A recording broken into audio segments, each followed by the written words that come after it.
Chapter 42. We have a pre-decapitation party with egg rolls.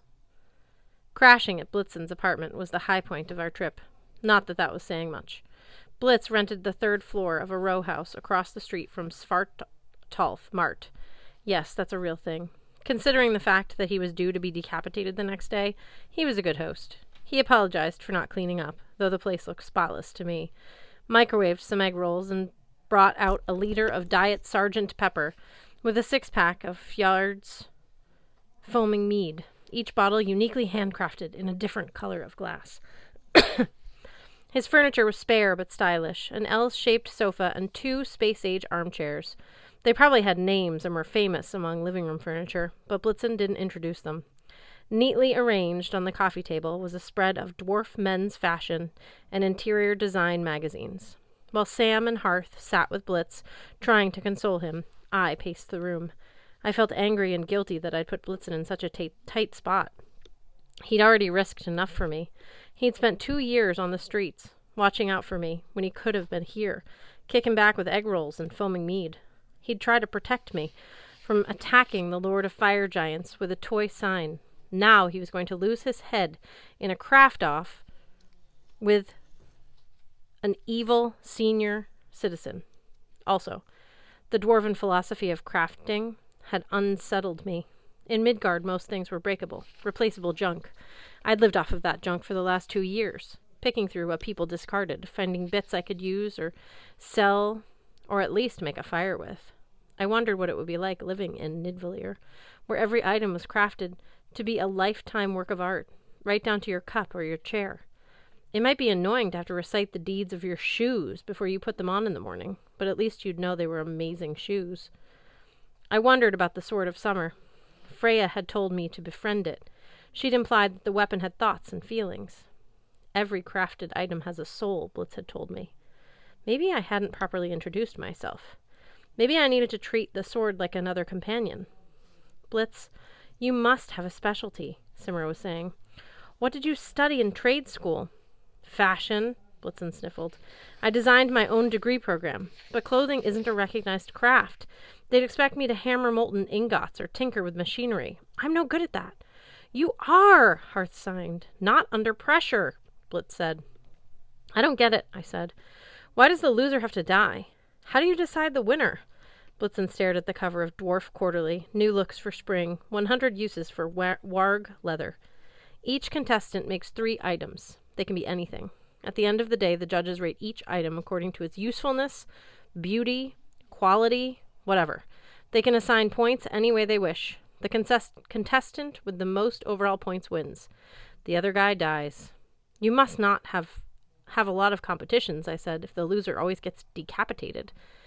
That's the traditional wager, Blitz said. Most people don't insist on it anymore. Junior's old-fashioned. Also, he hates me. Something about Fenris Wolf and your dad? Hearth shook his head to shut me up, but Blitzen patted his knee. It's okay, buddy. They deserve to know. Blitz leaned back on the sofa.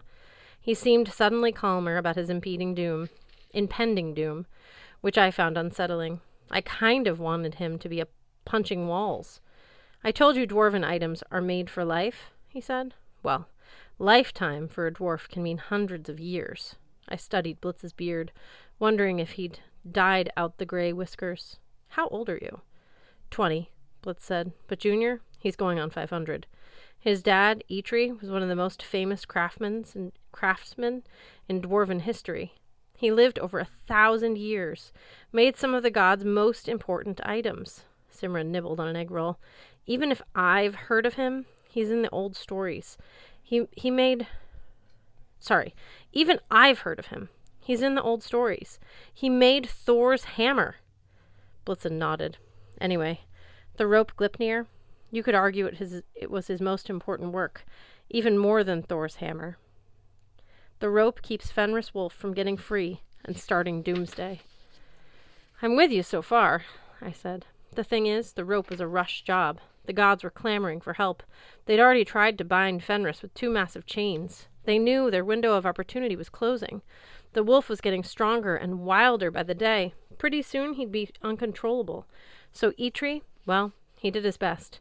Obviously the rope was held together this long, but 1,000 years is a long time, even for a dwarfen rope, especially with the strongest wolf in the universe is straining against it day and night.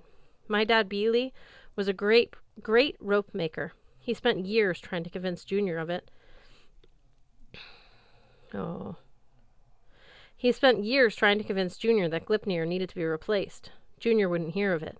Junior said he went to the Wolf's Island from time to time to inspect the rope, and he swore that Gleipnir was fine. He thought my dad was just insulting his family's reputation. Finally, my dad... Blitz's voice cracked. Hearthstone sighed. You don't have to tell. I'm okay. Blitzen cleared his throat. Junior used all his influence to turn people against my dad. Our family lost business. Nobody would buy Beely's crafts. Finally, Dad went to the island of Lyngvi himself. He went to check the rope, prove that it needed replacing. He never came back. Months later, a dwarf patrol found. He looked down and shook his head. Hearthstone signed. Clothes, ripped, washed up on shore. Either Simra was catching on the sign language or she got the general idea. She put her fingertips to her mouth. Blitz, I'm so sorry. Well, he shrugged listlessly. Now you know. Junior is still holding a grudge. My dad's death wasn't enough. He wants to shame and kill me too. I set my drink on the coffee table. Blitz, I think I speak for all of us when I say that Junior can shove his granny shuffler. Magnus, Sam warned. What? That old dwarf needs to be decapitated in the worst way. What can we do to help Blitz win the contest? I appreciate it, kid. Blitz struggled to his feet. But there's nothing if you'll excuse me. He staggered to his bedroom and shut the door behind him. Simra pursed her lips. She still had a twig of Yggdrasil sticking out of her coat pocket. Is there any chance Junior isn't that good? He's very old now, isn't he? Hearthstone unwrapped his scarf and threw it on the couch. He wasn't doing well in the darkness of Nidvalir. The green veins on his neck stood out more than usual. His hair floated with static like plant tendrils searching for sunlight. Junior is very good. He made a sign like ripping a piece of paper in half and throwing away the pieces. Hopeless. I felt like throwing bottles of Fjar's, I can't pronounce that word, Fjar's foaming mead out the window. But Blitz can craft, right? Or were you just being encouraging? Hearth rose. He walked to a sideboard along the dining room wall. I hadn't paid much attention, but Hearth pressed something on its surface. A hidden switch, I guess, and the tabletop opened like a clamshell. The underside of the top section was one big light panel. It flickered to life, glowing warm and golden. A tanning bed. As soon as I said that, the truth sunk in. When you first came to Nidvalir, Blitz saved your life. That's how. He made a way for you to get sunlight. Hearth nodded. First time I used runes for magic. Mistake. I dropped into Nidvalir, almost died. Blitzen, he can craft. Kind and smart, but no good under pressure. Contests? No. Sam hugged her knees. So what do we do? Do you have any magic that will help? Hearth hesitated. Some. We'll use before contest. Not enough. I translated for Sam and then added, what can I do? Protect him. Hearth signed. Junior will try to sabotage. Sabotage? I frowned. Isn't that cheating? I've heard of this, Sam said. In dwarven contests, you can mess with your competitor as long as you aren't caught. The interference has to look like an accident, or at least something the judges can't trace back to you. But it sounds like Junior doesn't need to cheat to win. He will cheat. Hearth made a sign like a hook swinging in a latch. Spite. Okay. I said, I'll keep Blitz safe. Still not enough. Hearth peered at Sam. Only way to win. Mess with Junior. When I told Sam what he'd signed, she turned as gray as a dwarf in sunlight. No. She wagged her finger at Hearth. No. Absolutely not. I told you. Blitz will die. Hearth signed. You did it before. What is he talking about? I asked. What did you do before? She got to her feet. The tension in the room was suddenly DEFCON 2.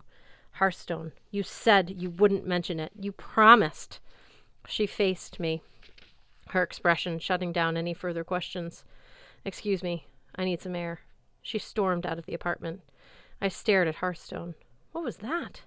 His shoulders slumped. His face was empty, drained of hope. He signed, a mistake. Then he climbed onto his sunbed and turned toward the light, his body casting a wolf-shaped shadow across the floor.